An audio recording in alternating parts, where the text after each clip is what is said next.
Bismillahirrahmanirrahim. Assalamualaikum warahmatullahi wabarakatuh. Alhamdulillah, pada kesempatan kali ini kita bisa berjumpa kembali dalam pelajaran pendidikan agama Islam. Adapun yang akan kita bahas pada pertemuan kali ini yaitu haji, zakat, dan wakaf. Yang pertama, kita akan membahas tentang haji. Dimulai dari pengertian haji. Kata haji berasal dari bahasa Arab yang artinya menyengaja atau menuju. Maksudnya adalah menyengaja atau mengunjungi Baitullah di Mekah untuk melakukan ibadah kepada Allah pada waktu tertentu dengan tata cara tertentu secara tertib. Ya. Adapun yang dimaksud dengan waktu tertentu itu karena haji itu dilaksanakan pada bulan-bulan haji yang dimulai dari bulan Syawal sampai 10 hari pertama bulan Zulhijjah. Kemudian, haji menurut istilah itu adalah sengaja mengunjungi Ka'bah dengan niat beribadah pada waktu tertentu dengan syarat-syarat dan dengan cara-cara tertentu.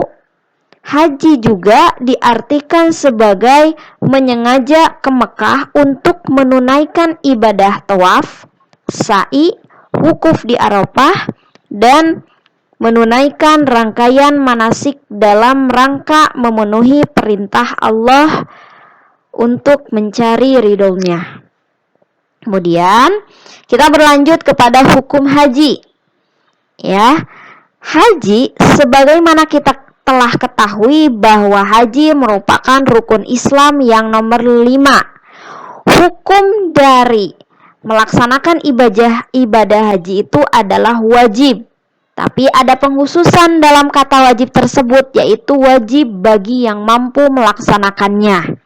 Nah, apabila ada orang yang melaksanakan haji lebih dari 1 kali, maka kesananya itu adalah sunnah atau hukumnya itu sunnah, karena kewajiban haji adalah hanya sekali seumur hidup.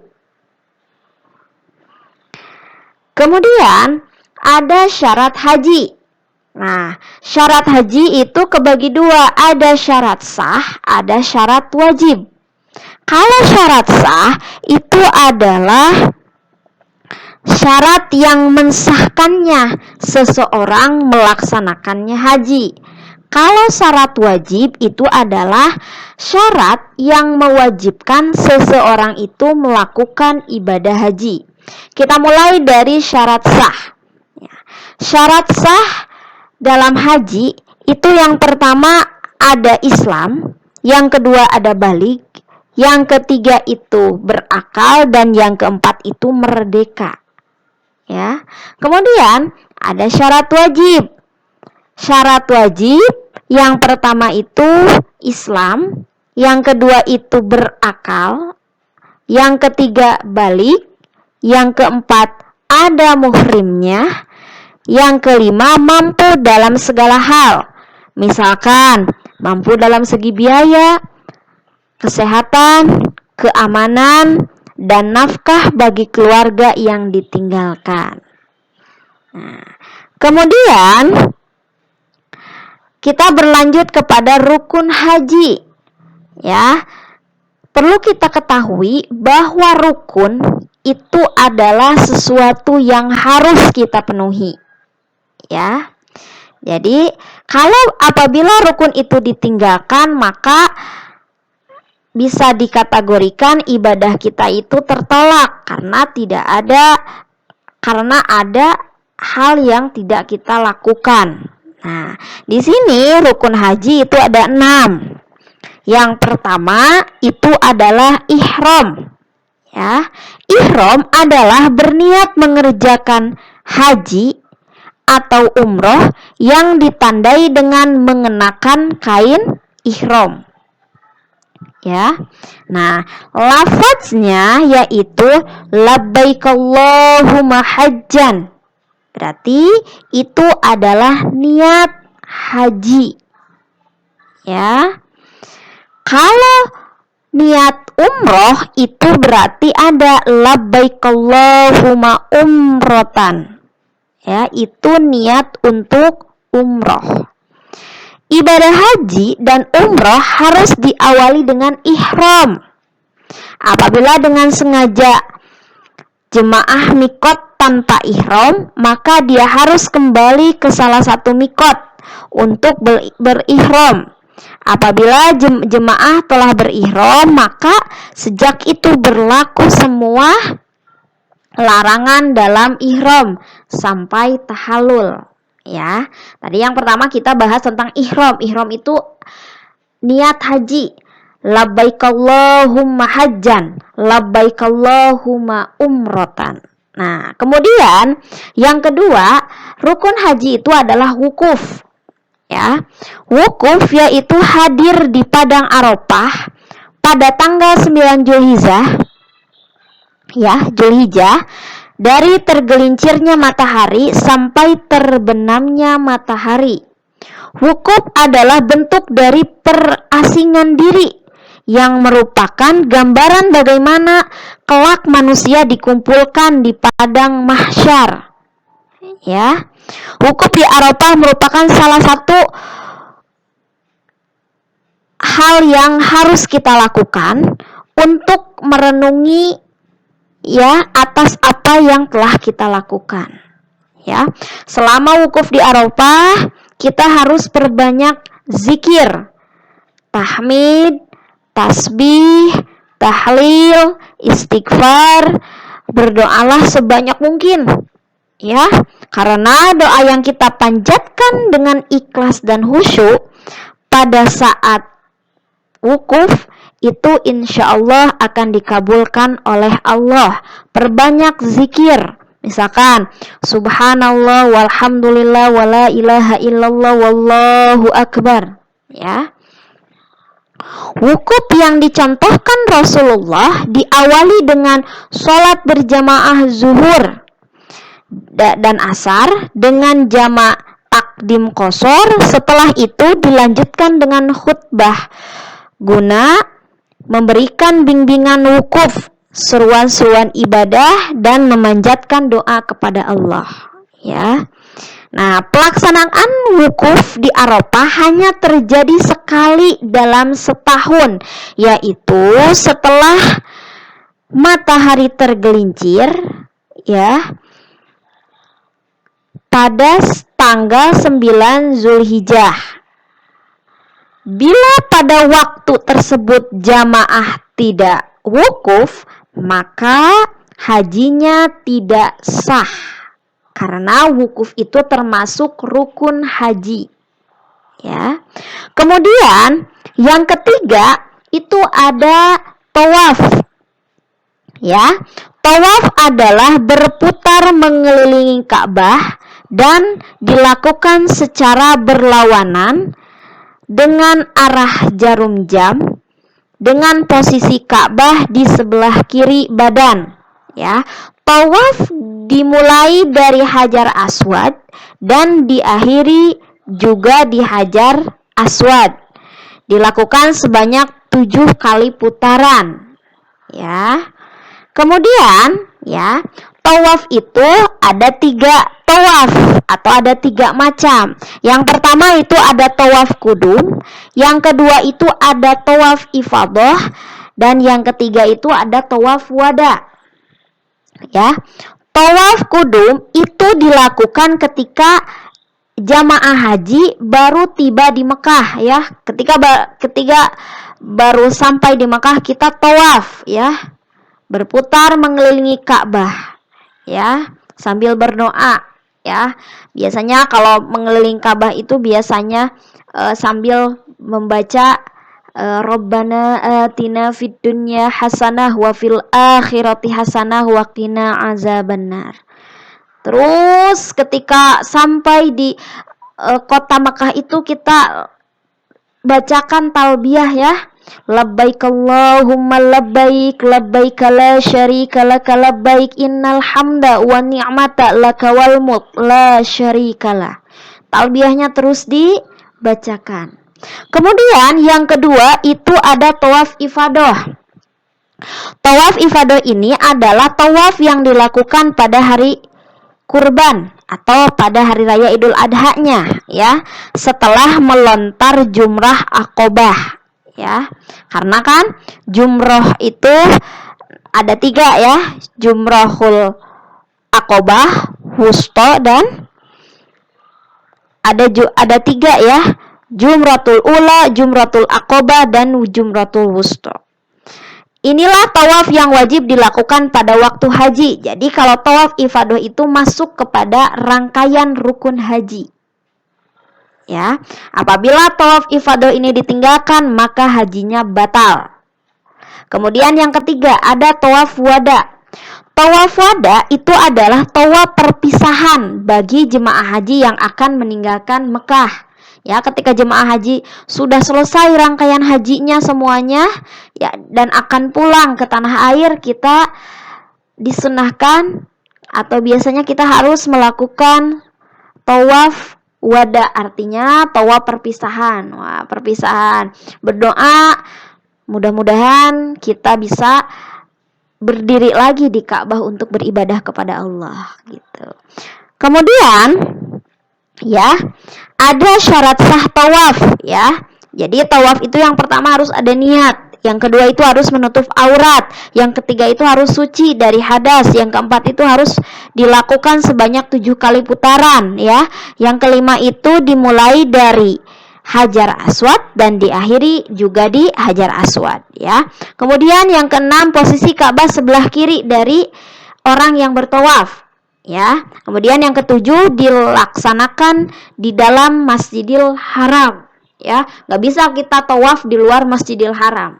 Ya, tapi harus di dalam area kompleks Masjidil Haram. Kemudian yang keempat, dalam rukun haji itu ada sa'i. Sa'i itu artinya berlari-lari kecil antara Bukit Sofa dan Marwah. Ya, sebanyak 7 kali yang diawali atau dimulai dari Bukit Sofa dan diakhiri, ya, di Bukit Marwah yang dilakukan setelah rangkaian ibadah tawaf, ya. Ya. Inna Sofa wal Marwata min sa'airillah. Ya, itu dulu itu ibunya Nabi Ismail itu berlari-lari, ya, dari Sofa ke Marwah mencari air, dan alhamdulillah, ya, antara Sofa Marwah, alhamdulillah keluar air yang namanya air Zam-Zam, ya.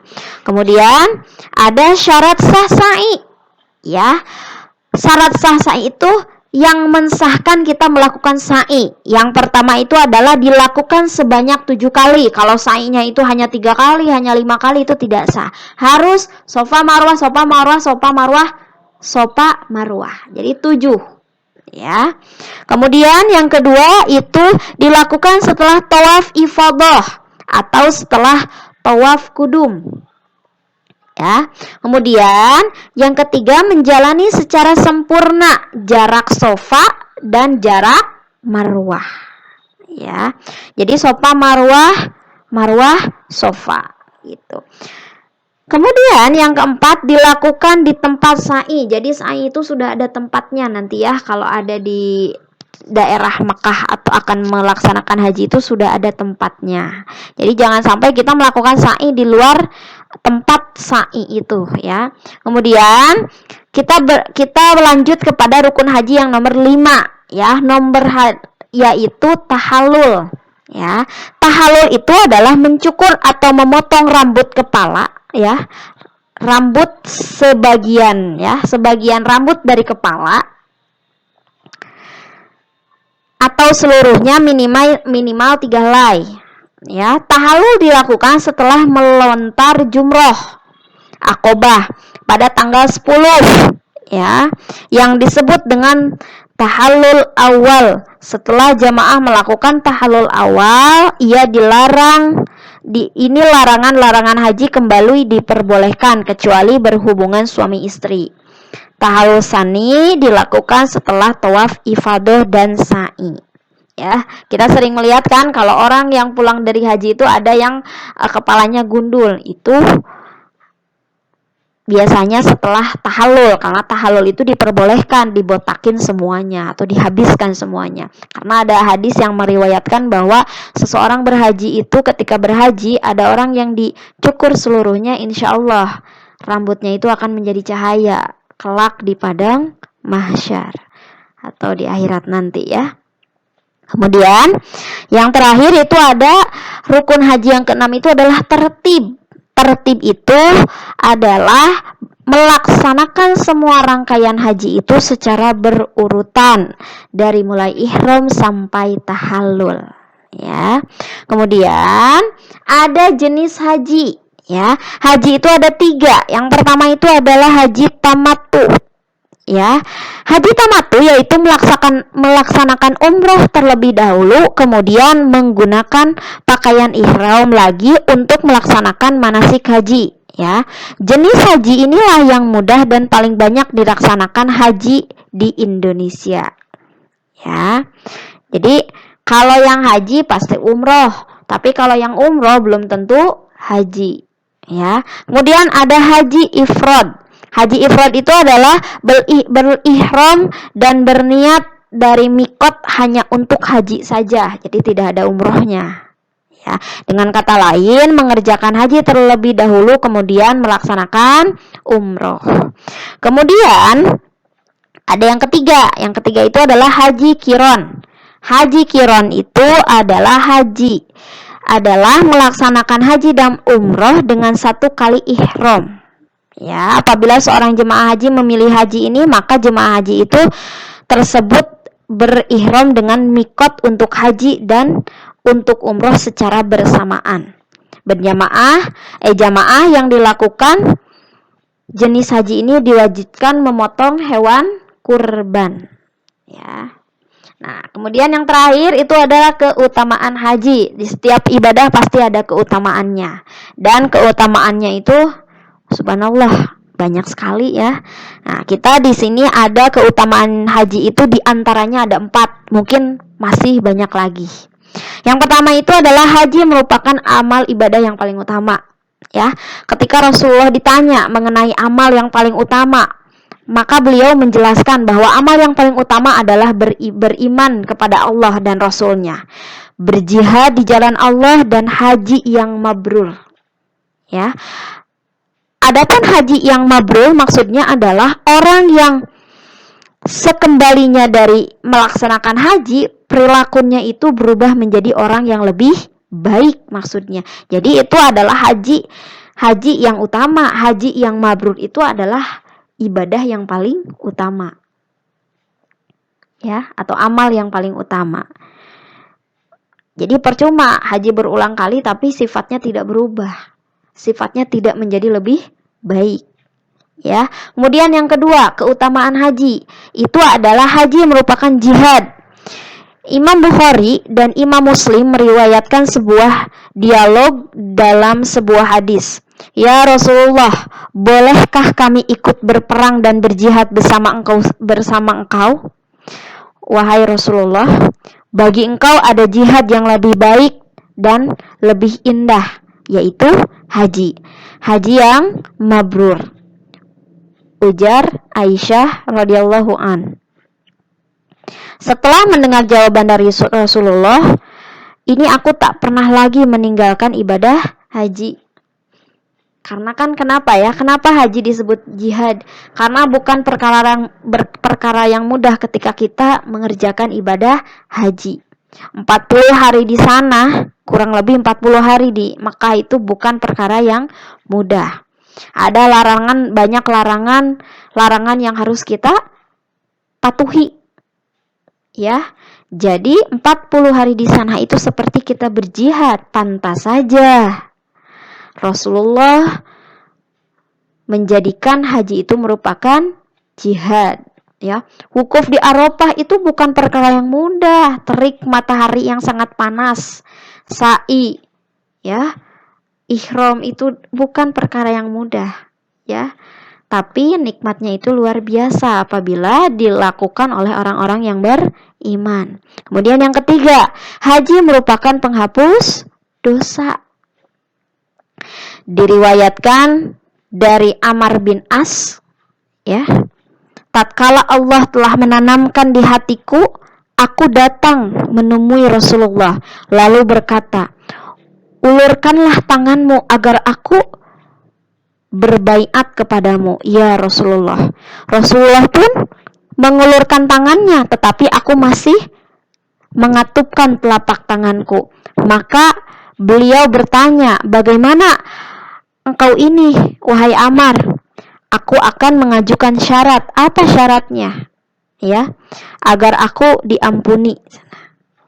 Maka beliau bersabda, tidaklah engkau tahu bahwa Islam itu menghapuskan keadaan sebelumnya. Begitu juga hijrah menghapuskan apa yang sebelumnya telah terjadi. Haji juga menghapuskan apa yang sebelumnya terjadi. Kan? Orang yang telah berhaji itu seperti bayi yang baru lahir, suci kembali kalau hajinya itu mabrur. Kemudian yang keempat itu pahala ibadah haji itu adalah surga. Diriwayatkan dari Imam Bukhari dan Imam Muslim bahwa Rasulullah Shallallahu Alaihi Wasallam bersabda, umrah kepada umrah, ya, umrah kepada umrah menghapuskan dosa yang terdapat di antara keduanya. Sedangkan haji yang mabrur tidak ada ganjaran selain surga, tidak ada penolakan kecuali ganjarannya itu adalah surga. Itulah pembahasan dari haji. Yang kedua itu adalah zakat, ya. Kita bahas dari mulai pengertian zakat. Zakat menurut bahasa itu adalah tumbuh, suci, dan berkah. Sedangkan menurut istilah, zakat adalah pemberian yang wajib diberikan dari harta tertentu menurut sifat-sifat dan ukuran kepada golongan tertentu. Zakat merupakan salah satu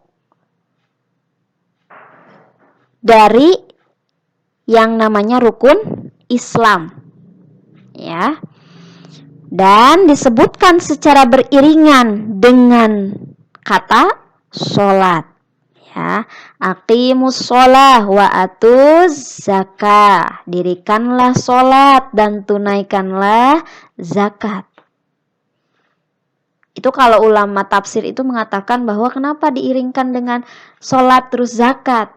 Itu dikaitkan dengan hablum minallah dan hablum minan nas. Sholat itu bisa disinkronkan dengan hablum minallah, ya. Kemudian hablum minan nasnya itu adalah dengan zakat, ya.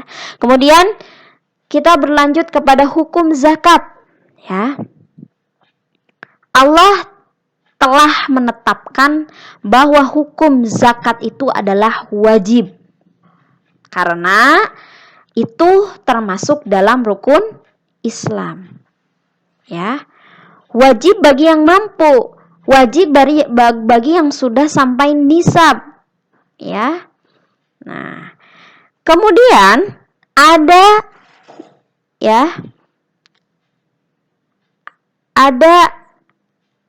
yang disebut juga dengan syarat dan rukun zakat.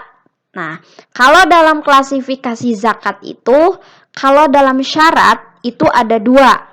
Syarat untuk harta yang dizakati, ada syarat orang yang berzakat. Ya, jadi harta yang dizakatinya juga ada syaratnya. Ya, di sini yang pertama, syarat harta yang dizakati itu yang pertama itu adalah milik penuh. Yang pertama, artinya sepenuhnya kepemilikannya itu maksudnya bahwa kekayaan itu harus berada dalam kontrol dan dalam kekuasaan si pemilik tersebut.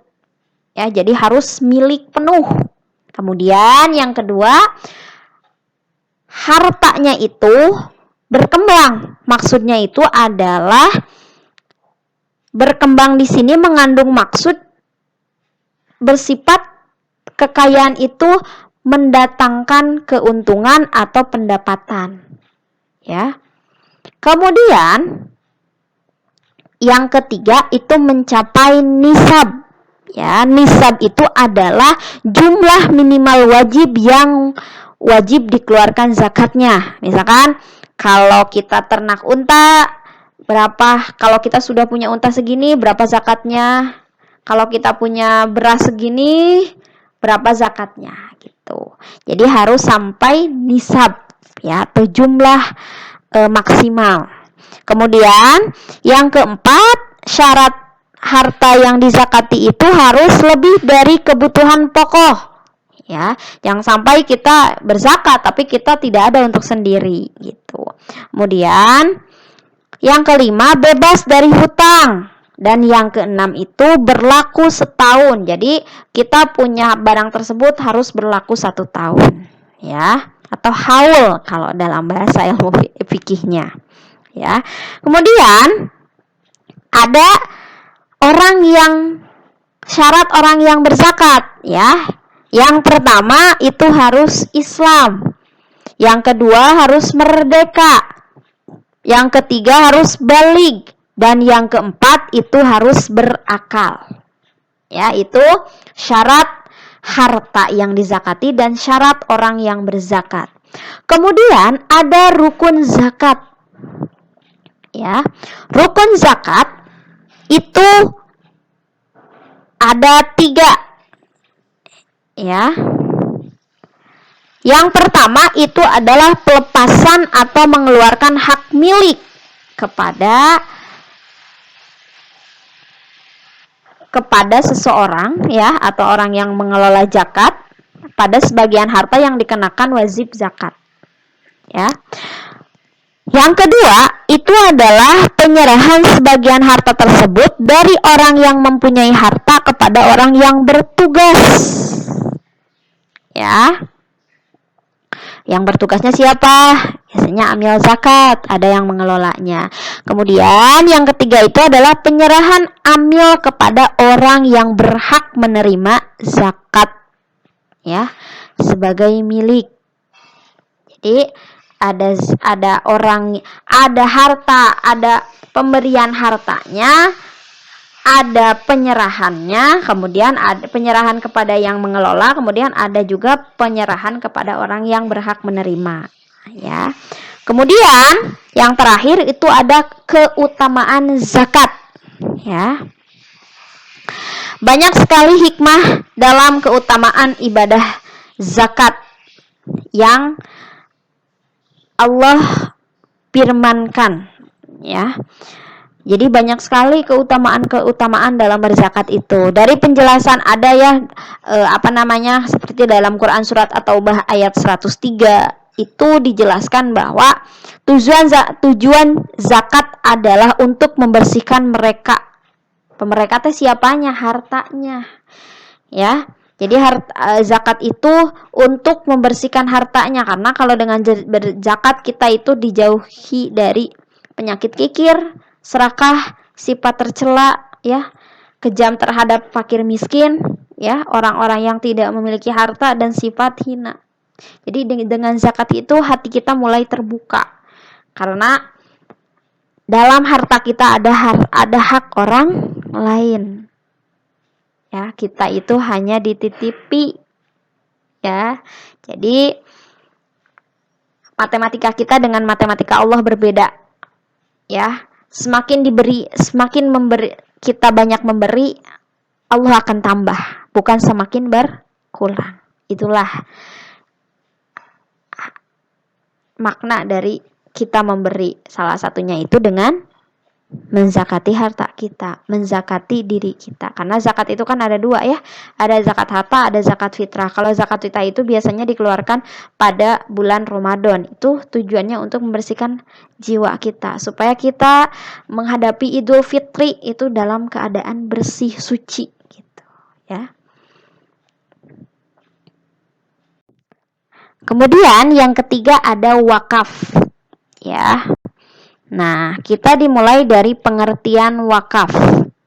Nah, wakaf secara bahasa itu adalah menahan atau mencegah.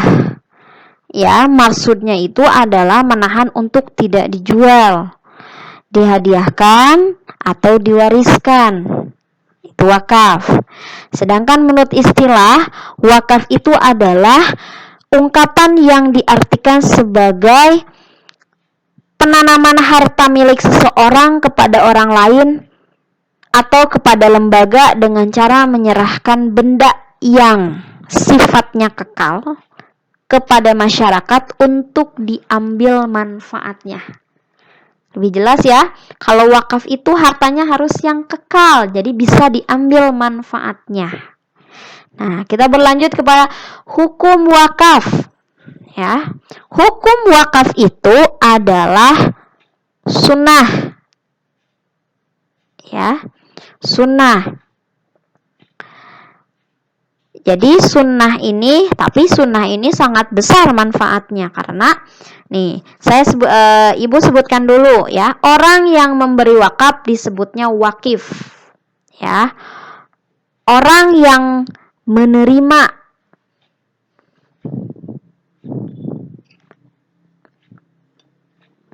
wakif, ya.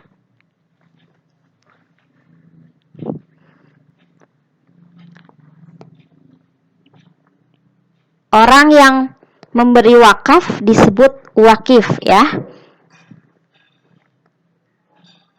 Nah, kita mulai. Kalau kalian sudah tahu wakif, ya, kita mulai kepada syarat harta wakaf. Ya, ada syarat ya, ada syarat hartanya ya. Kayak tadi zakat. Yang pertama itu barang yang diwakafkan harus barang yang berharga. Ya, yang kedua, harta yang diwakafkan itu harus diketahui kadarnya. Misalkan tanah berapa tumbak, misalkan. Kemudian yang ketiga, harta yang diwakafkan harus dimiliki oleh orang yang berwakaf. Jadi jangan sampai kita mewakafkan sesuatu tapi barangnya itu milik orang lain. Kemudian yang keempat, itu harta harus berdiri sendiri, tidak melekat kepada harta orang lain. Ya. Jadi tidak boleh melekat pada harta orang lain. Kemudian ada syarat orang yang mewakafkan, ya. Jadi syarat orang yang mewakafkan itu yang pertama itu hartanya itu harus milik dia sendiri. Ya, jadi memiliki penuh harta itu. Yang kedua, berakal. Yang ketiga, baligh. Dan yang keempat itu bertindak secara hukum. Ya, artinya orang bodoh atau orang yang sedang bangkrut, ya, atau muflis, ya. Bangkrut itu muflis. Dan orang lemah ingatannya tidak sah mewakafkan sesuatu atau mewakafkan sebuah barang. Karena kenapa? Lemah ingatannya itu maksudnya gini, takutnya ketika kita sudah berikrar wakaf, terus sepertinya saya tidak pernah. Nah, itu yang tidak boleh. Jadi harus benar-benar sehat secara akal dan bertindak secara hukum. Misalkan ada tanda tangannya, ada legalitasnya dalam mewakafkan sesuatu. Ya. Jadi rukun wakaf itu ada yang pertama itu ada orang yang mewakafkan disebut wakif, ya. Kemudian yang kedua itu benda yang diwakafkan disebut al-mauquf. Dan yang ketiga itu ada orang yang menerima manfaat dari barang yang kita wakafkan disebut mauquf alaih. Ya, jadi rukun wakaf ada 3. Yang pertama wakif, yang kedua itu mauquf, dan yang ketiga itu adalah mauquf alaih. Orang yang mewakafkan harta yang diwakafkan atau barang yang diwakafkan, dan yang ketiga itu adalah orang yang menerima pemanfaatan dari harta yang diwakafkan oleh kita disebut mauquf alaih. Ya. Ingat ya, Dalam wakaf juga harus ada yang namanya sigot. Sigot itu harus ada ucapan, ya, atau ikrar, ya. Kalau dalam pernikahan itu ijab kabul, kalau dalam wakaf itu namanya sigotnya itu adalah dengan ikrar. Ikrar itu berarti menyerahkan, ya. Kemudian ada hikmah dari wakaf, ya. Subhanallah ya, kalau dilihat dari keutamaan wakaf itu, ibadah wakaf memiliki keutamaan yang banyak sekali. Namun demikian, wakaf merupakan amal ibadah yang belum banyak dilakukan oleh kaum muslimin. Hal ini disebabkan wakaf tersebut berupa harta benda yang dicintai, ya, seperti tanah, bangunan, ya, atau benda lainnya. Jika seorang muslim mengetahui betapa besar pahala yang akan diraihnya dengan berwakaf, maka boleh jadi kaum muslimin akan berbondong-bondong melakukan wakaf meskipun hanya sekedar 1 meter tanah. Ya. Salah satu keutamaan wakaf, ya, bahwa ia akan tercatat dan terhitung sebagai amal jariyah yang pahalanya akan terus mengalir meskipun orang yang mewakafkannya itu sudah meninggal dunia. Artinya, pemberi wakaf akan tetap menerima pahala selama wakafnya dimanfaatkan oleh orang lain. Ini wakaf ini termasuknya amal jariyah, ya. Karena kan disinkronkan dalam sebuah hadis itu, apabila anak Adam itu meninggal, maka terputuslah semua amalnya kecuali 3 perkara. Yang pertama itu adalah anak yang soleh yang senantiasa mendoakannya. Yang kedua itu adalah ilmu yang bermanfaat yang senantiasa terus dimanfaatkan. Dan yang ketiga itu adalah amal sedekah jariyah, yaitu sedekah jariyah itu ketika barang atau benda yang dia berikan itu terus diambil manfaatnya. Seperti kita misalkan mewakafkan tanah untuk bangunan masjid. Ketika misalkan masjid itu dipakai beribadah oleh orang lain meskipun kita sudah meninggal, nah itu berarti pahalanya ada yang mengalir ke kita. Itu yang dimaksudkan hikmah dari keutamaan dari wakaf, gitu. Misalkan kita mewakafkan sumber air itu diwakafkan kepada misalkan dialirkan kepada masjid. Selama orang yang di masjid itu terus memakai air itu untuk berwudu, berarti ada pahala untuk kita. Itu maksudnya, ya. Kemudian pemanfaatan wakaf, ya. Pemanfaatan wakaf. Nah, wakaf itu benda tidak bergerak tapi bisa dimanfaatkan seperti tanah, bangunan, atau tanaman, benda dan lainnya. Kemudian wakaf itu ada, jadi gini, pemanfaatannya itu, jadi wakaf itu terbagi 2. Ada benda yang tidak bergerak, ada benda yang bergerak. Kalau yang tidak bergerak itu seperti tanah, bangunan, ya, tanaman, ya, berbuah dan lain sebagainya. Kemudian hak milik atas satuan rumah susun dan lain sebagainya. Kemudian ada harta yang bergerak, ya. Kalau yang bergerak misalkan uang, logam mulia, surat berharga, kendaraan. Misalkan gini, saya mewakafkan ambulan kepada salah satu masjid. Nah, itu berarti harta yang bergerak, tapi kan tetap dimanfaatkan, gitu maksudnya. Kemudian prinsip dalam berwakaf, ya, atau mengelola wakaf, yaitu yang pertama itu seluruh harta benda wakaf harus diterima sebagai sumbangan dari wakif dengan status wakaf sesuai dengan syariah. Yang kedua, wakaf dilakukan tanpa batas waktu. Yang ketiga, wakif mempunyai kebebasan. Wakif itu berarti orang yang mewakafkan, ya, mempunyai kebebasan memilih tujuan bagaimana yang diperkenalkan oleh syariah. Maksudnya saya mau wakafkan tanah, saya mau jadikan masjid. Boleh berarti. Jadi maksudnya asalkan diperkenakan untuk syariah. Kemudian jumlah harta wakaf tetap utuh dan hanya keuntungannya saja yang akan dibelanjakan untuk tujuan-tujuan yang ditentukan oleh wakif. Kemudian yang terakhir, wakif dapat meminta keseluruhan keuntungannya untuk tujuan-tujuan yang telah ditentukan. Nah, gitu. Jadi setelah kita telah bersama-sama, ternyata dari rangkaian haji, zakat, dan wakaf ini sungguh pahala yang sangat besar ya. Haji adalah pahala yang paling utama, zakat pun sama, dan wakaf pun sama. Semoga dari pembahasan kali ini kita bisa melakukan 3 ibadah ini insya Allah ya. Sekian dari Ibu, mudah-mudahan kalian mengerti apa yang Ibu jelaskan. Mohon maaf apabila banyak kekurangan dan kesalahannya. Terima kasih, salam sehat. Wassalamualaikum warahmatullahi wabarakatuh.